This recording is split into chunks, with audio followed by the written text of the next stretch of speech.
Hello and welcome back to my gaming channel thing. Today we are going to be looking at, instead of a game, how about a gaming system? Notably here, the PlayStation 2. Now this is I believe the second model or the first model of the actual PlayStation. I know it's the CPH 3001, something like that. We'll get to that and find that out exactly in a few moments. First, just wanted to show off what the interface is. Obviously, I do have the fat model, which does have the little IR input, which is the FireWire. Obviously, the memory card slots 1 and 2, and whoop, I almost got to rotate this. Just a little stupid quirky thing. Now it's sitting upright. Obviously, power buttons right there. This, in my opinion, is regards as to one of the greatest gaming systems. Now, I didn't say best built. I said one of the best gaming systems.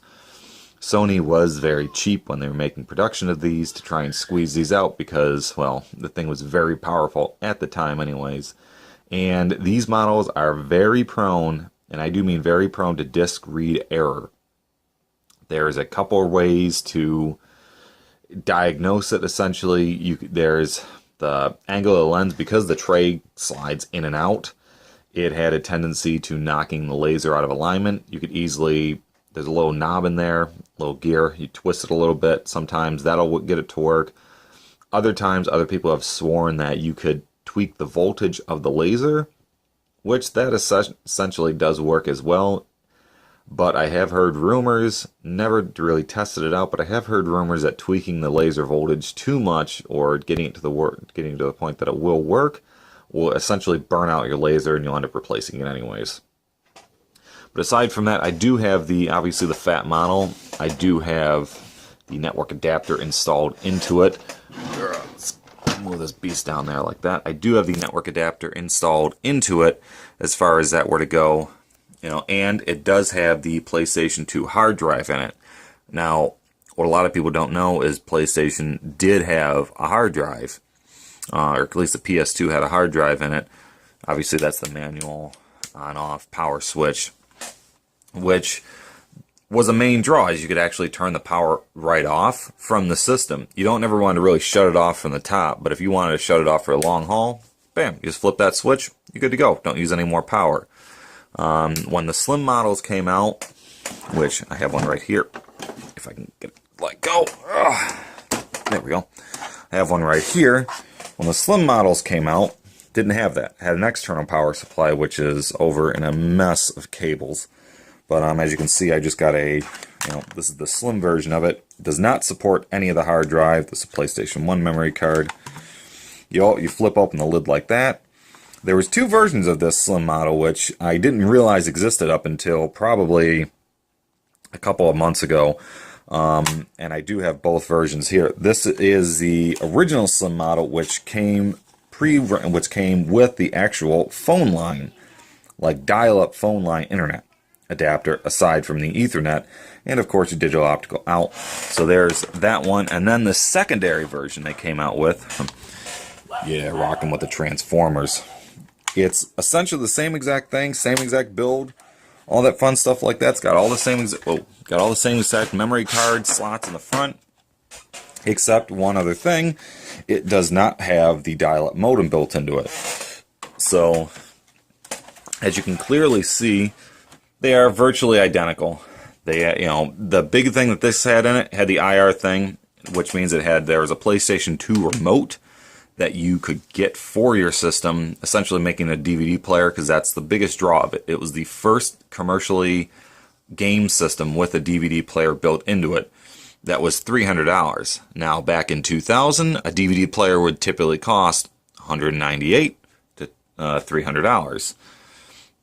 So as far as that were to go, this essentially was an all-in-one machine, which the reason why Sony sold so many of them was because at the time it was literally the cheapest, DVD player. It's kind of like how the PS3, a lot of people were buying the PS3 as opposed to just Blu-ray players, because that was a Blu-ray player, which was $600. It was cheaper than most Blu-ray players at the time, or about the same amount, and you had a gaming system. And basically, as far as the DVD players were to go, but since we're talking about the PS2, let me show you the back of these two. They are two different systems. Obviously, you can see where one has the dial-up analog internet, and this one does not. Aside from that, I don't know what this little extra piece is for. That's on the older one. I don't know if that might have been a stand at some point or something like that, but there's actually, if you see, there's actually two little, there's like a little screw hole on each side. I'm not exactly sure what the hell that's for. Aside from that, these two systems are identical, and this one is just telling, and this little sticker is not focusing. It's a warranty seal, which is funny because that's the PlayStation that I've opened up many times. Okay, nevertheless, actually, no, the warranty seal is there. I sliced that open. Now, I believe on this one, it's on the underside. Yeah, this one's underneath the foothold. So, as far as that were to go, those are the essentially three, well, there's a couple different models of PlayStation 3s as well, or PlayStation 2s as well. I believe this is a second model of the slim version. There is another fat version, which is the first production line. I can't remember. I want to say it might be the 3001. I really don't know. I know there's a 3900, or yeah, 3900, what have not. But let's get to the big meat and potatoes, which is this bad boy right here. So we'll pop you guys back in my little nook. Oh! I hate it when systems fall over. Typically I have them standing up. I can't really see in it. But nevertheless, I wanted to show that this does have the hard drive in it. Now, you can get a third, or a different hard drive for it. This came with Final Fantasy XI when I bought it. Let's see if I can squeeze this out with one hand. There we go. I already unscrewed it But this is the network adapter, which if you ever had the network adapter in real, and it looked like, wow, that looks like, something like the internal of a computer would go into, it's because it was. That's where the the PATA imports a non-serial. But this is the official licensed PlayStation 2 hard drive for the PlayStation 2, 40 gig hard drive, which at the time, when that came out in 2001, that hard drive was bigger than most computer hard drives were. Just to give you a retrospect, I got a computer in 2000. Yeah, in 2000, it had a 14 gig hard drive to it. Yeah, 14 gigs, an entire Windows system. So just to give you the retrospect, that was actually quite ingenious at the time. Let me just screw this back in here. Yeah, if you ever are putting a hard drive in here, you can't just put one in and it'll read. You have to, and not only that, don't tighten these screws down too tight, but you have to actually have a hard drive, or it's called a utility disk, a hard drive utility disk. As far as that were to go, I have the official disc, obviously, that came with Final Fantasy XI and all that fun stuff like that. I do not know, because I do have a memory card that has FreeMcBoot on it. I do not know if you make a copy of it, if FreeMcBoot, if it would work with it to install a hard drive. I'm assuming that it would, but I've never actually tried it, considering that's the original hard drive of this PlayStation and all that fun stuff like that. And obviously we're going to rotate that around again because I can. And this is obviously the front of it. Now, what a lot of people don't realize is if you have the fat PlayStation and you typically plugged in, even if you didn't have a hard drive in there, you might notice this little flicker, like yellow light. That is the hard drive light. It's very, unless you've actually seen it, it's not common. Let's see if we can plug this guy in with one hand here. Hello, Dreamcast. Yes, Dreamcast was overshadowed, was destroyed by this system.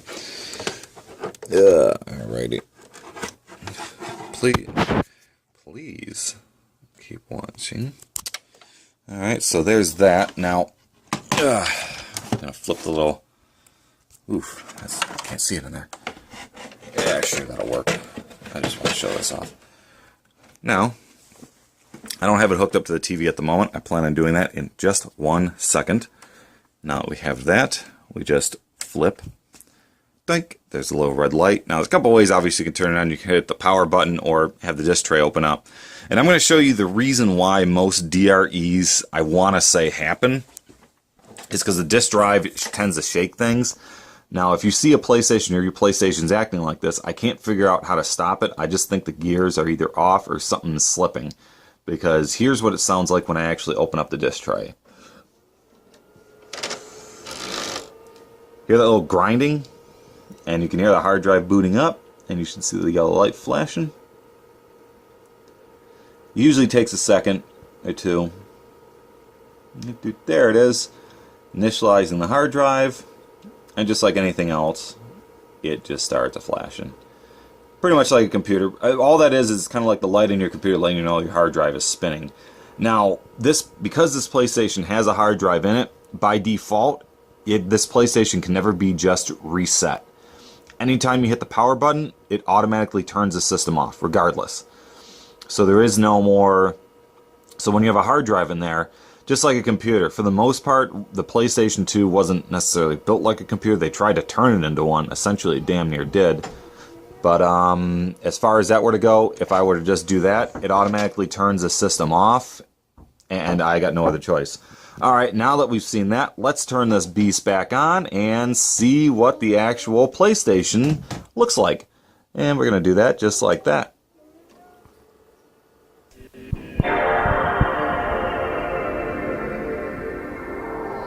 Ah, that sound never gets old.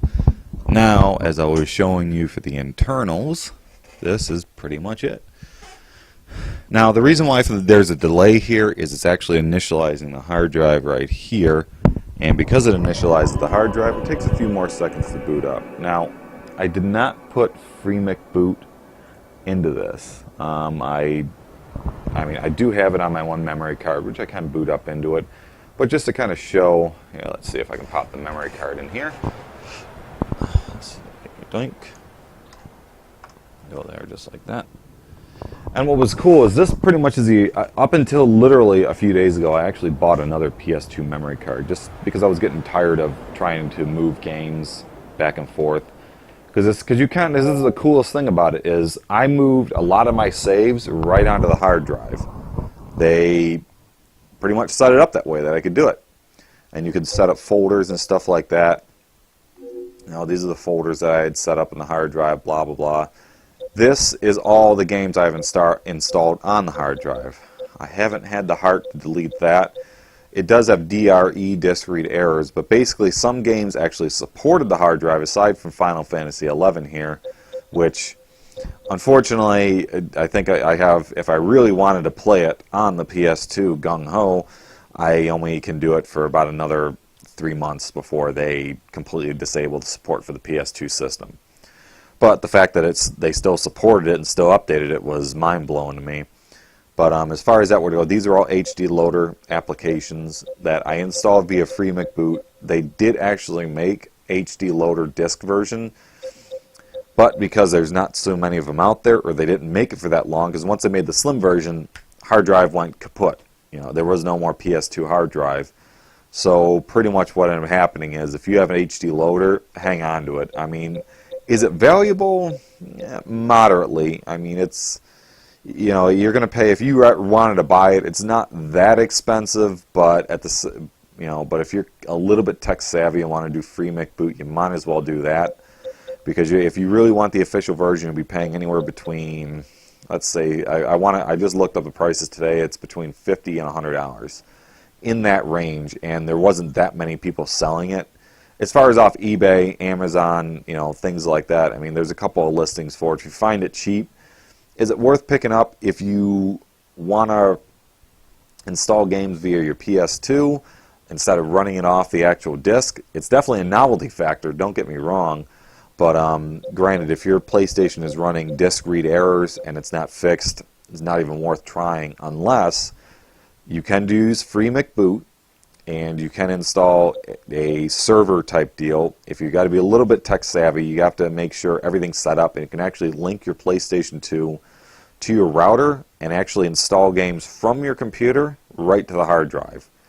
With that being said, HD Loader is not compatible with almost every game. It's got this HD Loader, whichever version it is, I want to say they're pretty much all the same, but the HD Loader has probably wasn't the greatest compatibility. It was like every 1 in 4, 1 in 5 games. Not the greatest, you know, but it does work. You know, Silent Hill 2 did not work, but Silent Hill 3 did.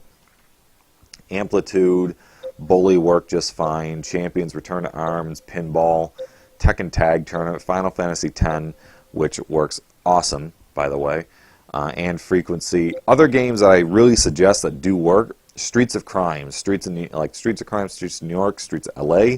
I did have those on here at one time. It's worth it if you can do it, because if you've ever played the disc version, everything takes forever to load. The game loads so much faster and runs so much smoother off the hard drive, it's not even funny. The fact that the laser could barely keep up with it, whether it be the slim version or the fat version of the PS2, was mind-boggling. But like I said, you can create for it. Let's see, what saves do I have? Final Fantasy X, EA Sports. Well, these are all the new ones. Let's see.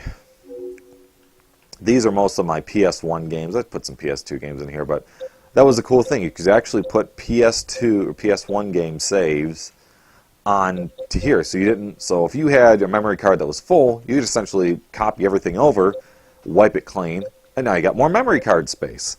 So I mean, as far as that were to go, Sony was, at least for me, Sony shot themselves in the foot with that for releasing this. But since it wasn't in too many people's hands, most people, you say hard drive and PS2, they look at you funny. But I mean, I only bought one memory card, and it was pretty much because, you know, what did I need any other memory cards for the PS2? I could just literally unload my saves, like I did here, and, you know, saved a lot of room. Now, there were some saves, like, this save is not supposed to be here. It technically is copy, like, it'll tell you information, copy protected. See where it says copy protection none? Well, using Free McBoot, you are able to get the information. You could literally transfer the information. I'll show up Free McBoot, you know, if you've never actually seen it. And you can actually go into the memory card and plunk out specific files and save them to, like, a flash drive. You know, it gives a PS2 full, flash drive support. The biggest issue is you have to determine which game it is. It's hard to tell because they don't tell you. It's all it basically just gives you the model, like the version of the game, and just pretty much like the SCLS number or whatever the hell that number is.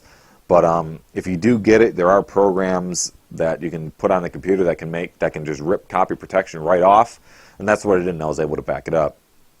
But aside from that, some games didn't like you trading memory cards, like saving data. So if their data was on the memory card, either you had to just say, so long, see you later, I'll never see you again, goodbye accomplishments, or you just had to go, well, time to get another memory card because I can't relocate that. It's not that the size was that big, but being half a meg, you know, it wasn't too terrible.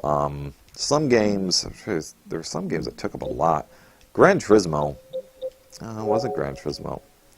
See, these take up, they're like half a meg. You had 8 megs to work with. But I mean, I just more or less backed up a lot of this stuff.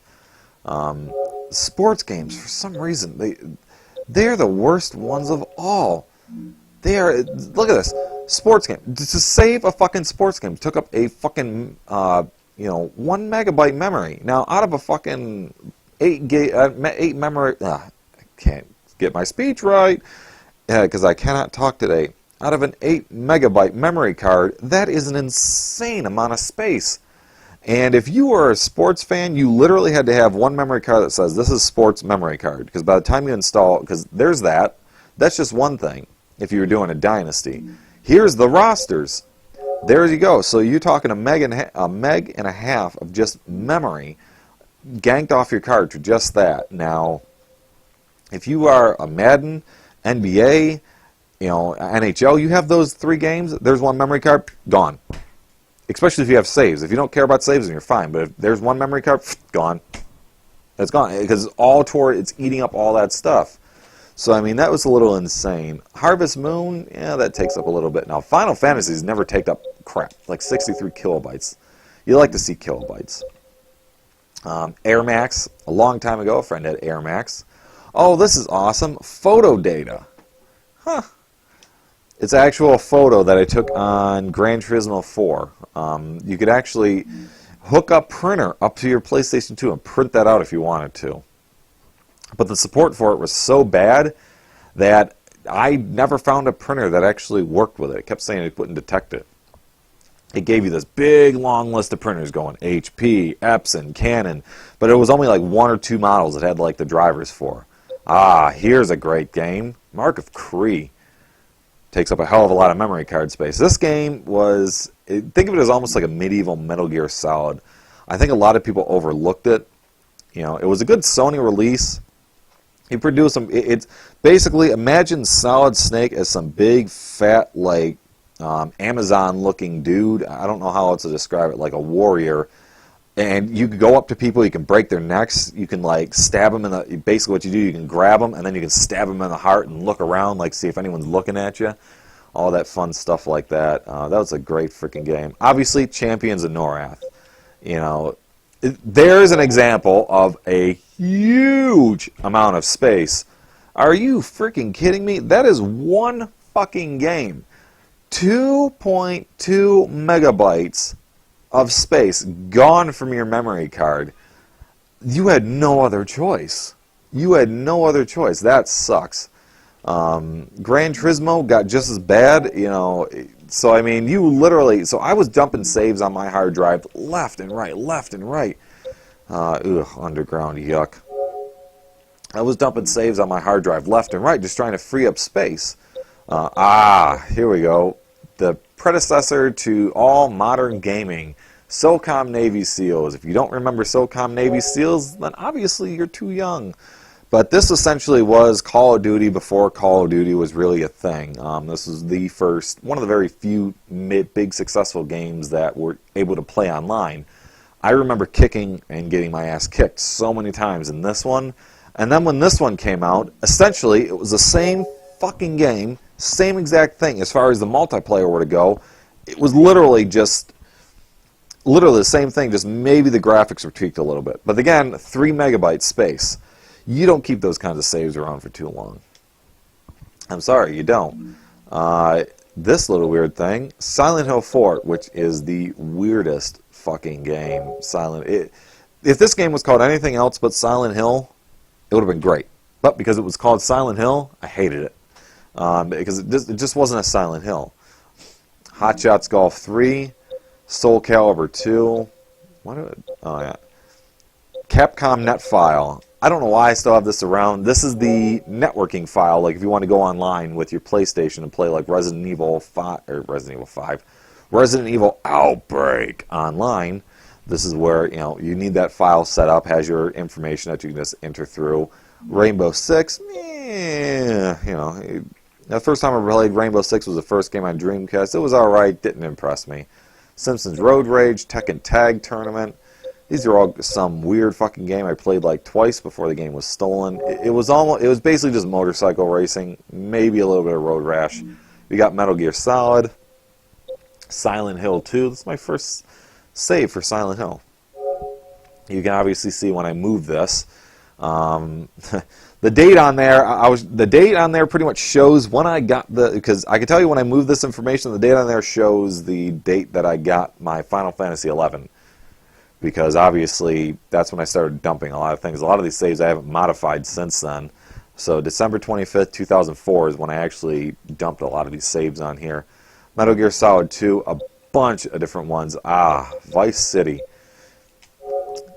Grand Theft Auto 3. Alright, let's see. Let's go back here. Yeah, I know I'm just rambling on. Let's go. Let's see what I have in my memory card now. It's not much, just some different things. Takes forever to load up. State of Emergency. Yeah, the game's good for about 10 minutes, then you get bored of it. Open Loader. These are all the Open Loader files that have been installed in there. Silent Hill 3, a little bunny. See Streets of New York, more Open Loader files. See, the biggest thing is if you get Free McBoot, it's recommended you get 2 memory cards. Because this takes up like 3 or 4 megs of space, and you'll have about a half a memory card to work. This is all I can fit on here, really. I only have like 500 kilobytes left, which most games in general took about 400 kilobytes on average. So as far as that were to go, now if we go back here, more or less just showing off some technical things to it. Let's see, browser. Obviously, that's where we just were. Version. Now, believe this shows, there's my model number, SCPH3001. I know there's SCPH39001. I want to say this was the first model, but I want to say the 339 was next. But then again, I bought this the second year it was out, so I can't remember. Now, if you don't have the network adapter installed, you will not see this. This only applies to the fat one. On all slim PS2 models, you will have a MAC address since you have the Ethernet port built in there. But on this, if I didn't have that Ethernet adapter in there, you wouldn't see a MAC address. It just wouldn't exist. DVD player version 3.0, or yeah, 1.30U. Believe it or not, this is not the first browser. You know, there's actually different versions of the browser. The first one I have on this, I believe the OEM is now. Believe it or not, PlayStation 2 did have software updates. Did it? You know, not as frequently as the PS3 did, as PS3, PS4, and so on. But it didn't really impact the way the games ran, I don't believe. But I know when I installed the hard drive and I installed this game, it updated the browser. You know, did a system update. As far as I've seen, I think 2.0 is the highest they ever went. I don't know what the other differences are. I mean, I think it was maybe better a PlayStation driver. Maybe that was it. Maybe they updated the drivers a little bit. Gave a little bit better DVD player quality. I believe you could play more DVDs or some shit like that. But let's see. System configuration. This is always fun. There's the clock. There's the current time. As far as that were to go, screen size, I have it set up to this. I'm on a widescreen TV. That's just the way I have its things set up. Digital optical out. I don't have any digital optical sound out that needs to go out, so I believe this is the right video component. No fucking clue, because every time I change it, I don't see a difference. I do have like the actual component cables, the composite cables, whichever one it is, the component and composite. Is there a difference? It's sharper when it's the component, or the other way around, or the HD version. It looks sharper, but it kind of makes everything kind of look jaggedy. I don't know. I just didn't like it, so I just stick with the standard. Obviously, language is English. For me, it's English. It might be, Japanese. It might be French. It might be, whatever language you speak. This is the other thing the update had it into it. The original PlayStation, you wouldn't see where it said like mouse configuration, right hand. Very few games use the mouse. I know Final Fantasy XI did, even though I never used the mouse for it. I used the mouse for Final. There was a mouse that could be used for it, and I believe very, very few games have mouse compatibility. Same thing goes for keyboard.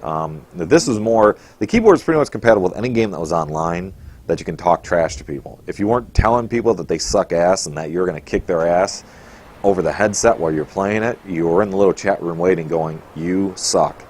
I kicked your ass." Tick, tick, tick, tick, tick. And that's just basically all that is. So that had a little more support to it as far as that were to go. Clock adjustment, yeah, so there's all that. And this, for whatever reason, I don't know why they added this. This was more, I think, just to kind of show off the colors the PlayStation 2 had. If you got really high one day and just was just like, I had a buddy of mine that used to sit here and do this. He would just do this, and he would just stare at this like all day, and you would just hear the sound of like an ocean in the background, and it's honestly mesmerizing. I suppose if you were to get really high and just stare at this, you could just mellow right into your couch or chair or whatever. Just be like, dude, look at those lights. This is awesome. So that's as far as that were to go. Let me show off the FreeMake boot. I have to reset the system. Now, like I said, the system itself doesn't reset. It automatically turns off. Okay, now let me turn it back on. All right, now if you see it freezed up, that's just the Hauppauge system in itself. Now, when I started up with the FreeMake boot, you don't hear the traditional PlayStation 2 sounds. It doesn't even start up the hard drive. It just pops up FreeMake boot, boop, and then it shows you what it's loading. And then the browser's tweaked a little bit, which is pretty freaking cool, actually. If you can do this, it pretty much takes what what they essentially want to do with the PlayStation 2 is make it everything what the PlayStation 3 was before it was like a thing. The Xbox kind of was getting there with a hard drive built into it. They were pushing towards it. Didn't actually achieve it. Neither did the PlayStation. Like I said, there was a Linux kit that they did make for it. Very limited run. Essentially turned your PlayStation into a fully functional computer. So I mean, it had the power. But I mean, very few people took advantage of it. Mainly because it was a limited production run. Not only that, it was just as expensive, if not more expensive than a system. This system was $300, and I believe when the Linux kit was released, it was about $200. So I mean, just right away, you're already sinking. If you wanted those two things without any games, no memory cards, no nothing, you were sinking, I think, around $300, or not 300. You were sinking about $500 into it, which at the time was pretty much as cheap as a very cheap computer. I mean, it wasn't the greatest computer you were getting for it, but it was more or less, you can choose this to be your computer and gaming system, so it was kind of an option, but didn't really take off. All right, this is FreeMcBoot. I have version 1.8. I just like this version. It was the first version I installed. Obviously, it still has these two things. One thing you'll note, this is the same exact PlayStation. One thing you'll note, you don't see the hard drive. FreeMcBoot runs off the memory card. It's a memory card exploit. Pretty much. Now, depending on, if I could show you, I'm not deleting FreeMcBoot off this, since this is the only memory card I have at the moment. The other one's in the mail. But if you start the PlayStation 2 with your memory card in it, you'll see like blocks. The more blocks that you actually see while the system's starting up, basically it's reading your memory card, seeing how full it is. Obviously, someone took advantage that it reads the memory card first before the system starts up. They made a little piece of software and soft modded the system. So you don't even have to hardware modify these things. This FreeMcBoot works both on fat and slim because it doesn't rely on any hardware, just software. It essentially just tells the PlayStation, it runs it off the memory card, just tells the PlayStation this is what we're doing. But I mean, everything else is essentially the same, all that stuff like that. This is the original layout. The other one kind of scrolled because this one kind of takes it back to the original layout. And I believe if I go to the version, you don't see the MAC address because it doesn't register the network adapter. But ULaunch ELF is your main thing of where you're going to go. ESR, I don't like to encourage pirating. I really don't. But it's a very good way to play, I'll say, legal backups. It's very sketchy there. Essentially what it is, you make an ISO of your legally, covering my ass mode, legally copied games that you put in your computer, make an ISO of it, and you patch it with a program called ESR. You click onto that program, and load your copy or backup into your PlayStation, and it'll actually run the disk without any hardware modifications. It's something, I mean, trust me, it's nice to do, especially, let's put it this way. I don't encourage pirating. If you can afford the games, just buy it. It looks so much better in your collection than I did the whole thing back in the day with the PlayStation 1 with the mod chip, all that. I later regretted it because by the time passed on, I realized one day I was flipping through my collection going, yeah, I have a lot of PlayStation games. I'm flipping through and it's just boring. Metal Gear Solid, this, and I'm just flipping through it as to where some of my other friends who didn't have mod chips. This is even back at the time I was like, wow, like they have all the games stacked up right here. That looks so much more cooler. And now when you go to try and find these games, they're not cheap. They're PlayStation 2 games, same as PlayStation 1. You'll find them anywhere between $5 and $10 for the most part. But I mean, if you want them complete, like with the case, with the manual, if you're kind of a collector, you'll be paying out the ass. I paid, upwards of $30 for some PlayStation 1 games that I had copies of. But that's the same thing. I don't like it, but if you want to, that is available. If you don't like, if you say, okay, I got this prestige copy of, let's say, Metal Gear Solid 2. I want to shrink wrap this and never play it again. Make an ISO of it. Now you have a burned copy of it, and it still looks nice sitting on your shelf. You're like, there it is. Now I don't have to worry about scratching that fucking thing. But HD Loader was the disc version like I was talking about before. You can load games directly into it, playing right off your hard drive. The loading times are very quick. I love it. This basically, as it simply implies, it just loads it's a media player. which a lot of people at the time they liked they wanted to play as time went along. People wanted to see pictures on their systems. They wanted to see, movies on there, things that they played. So you can do it with that. Launch disk, obviously, is if you have a disk in your drive, hit that, it launches it. Yeah. And this just reloads configuration and FreeMake boot configuration. But, whoa. U-Launch ELF, we're going to go into here.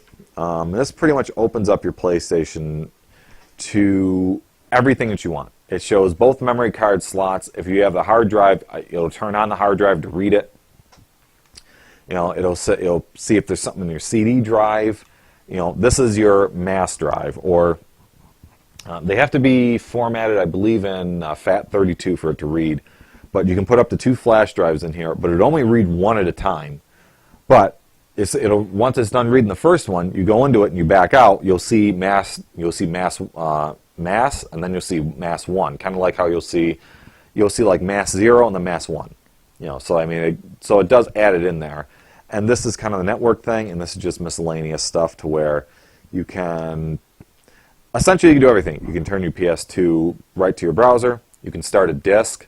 I will say if you have backups of PS1 games, you could essentially load a regular PlayStation 1 game in here, and once that's done, eject the tray. I'm not going to, eject the tray or have the sensors held down, something like that, and you can put in your legally backed up copy of said game, hit start disk, and it should play it. Doesn't work all the time. Basically what this is, what I described there is the swap trick that everybody kind of knows about. With the PS2, it was very easy with PS1 backups. You do the swap trick. Essentially what that is, that stops the disk from, this stops the disk from running, so that way you don't have to worry about slamming it in so freaking fast. You just boop, boop, doot, doot, and then hit that and it goes.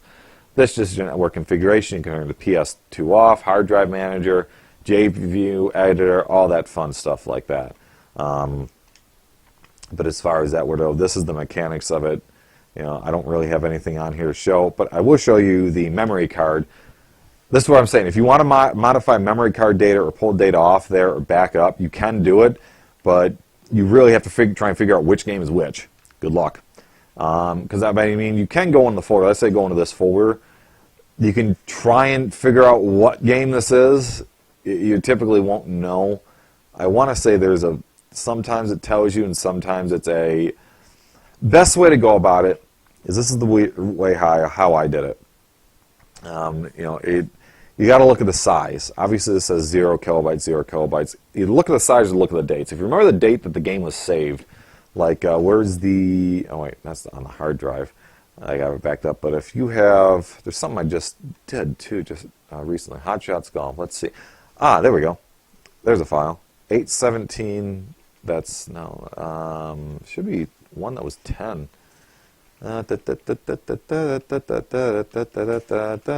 Nevertheless, you can usually go about it by dates, and you can find it that way as to when you... 1010. This is the last one. So if you know the last game that you saved, you can actually go in here and, just back up all the stuff, all the saved stuff. So I mean, for the most part, and there it is, Hot Shots Golf 3. So not all of them are easily read like that. That's frequency, and let's see what this one is. This is... DXM, I have no idea what that one is. Oh, that's Metal Gear Solid 2. So, I mean, there is ways of telling it, because, I mean, it'll tell you, like, right there, like, this is FF12, or FF10, or something like that. It's one of those FFs. I don't think I have FF12 on there. But, I mean, as far as that were to go, that's FreeMake boot. It pretty much opens up to your PlayStation. All right, people. I think I will end it there. Let's go back to the PS2 browser. That essentially is the PlayStation 2 in a nutshell. You're gonna see FreeMake boot pop back up. There we go, and that's just basically telling you where to go. But as far as that were to go, that is the full potential of the PlayStation 2. So thank you so very much for watching, and see you later. Goodbye. That's it. Go home. Oh.